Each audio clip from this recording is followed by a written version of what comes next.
Now, as we have reported, our colleagues at Radio Canada say Canada and the U.S. have reached a deal to close the Roxham Road border crossing in Quebec. And we just heard from Jagmeet Singh on that as well. The two governments had been in talks about closing it to irregular crossings. Our chief political correspondent, Rosemary Barton, has the details.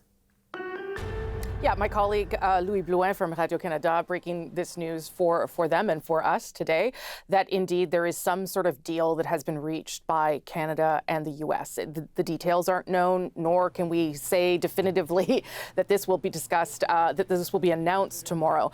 But certainly it's something that the Trudeau government has been working on for some time. Most recently, Minister Sean Fraser, the immigration minister down in D.C., making the case, as well as the foreign affairs minister, Melanie Joly. It seems as though the suggestion will be that Roxham Road will be, as you said, closed. What does that actually mean? You obviously can't close the border entirely.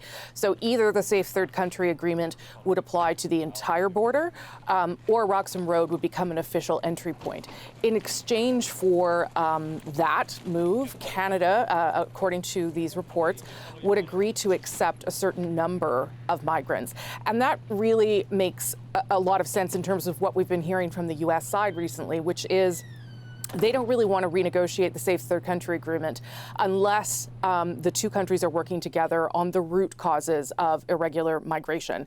So this would allow, in theory, the United States to deal with the pressures on its southern border, which has, of course, become overwhelmed, and then through official channels, bring more migrants officially into this country without them all going to this one point of entry. Obviously, that's created a lot of problems, as you know, Arthi, for Quebec and the Quebec Premier, who has been very strongly worded in terms of what he wants to see from the federal government.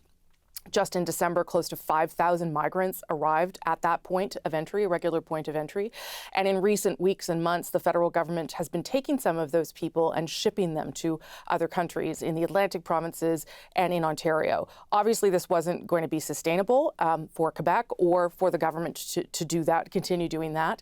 So this, once we get more details about what it would do, would at least allow for some of the pressure to be taken off the United States, for it to happen in a more in a clearer fashion in this country, and for people maybe to be more evenly distributed across the country instead of just all ending up in one province. But we will await to get more details on exactly what this will look like.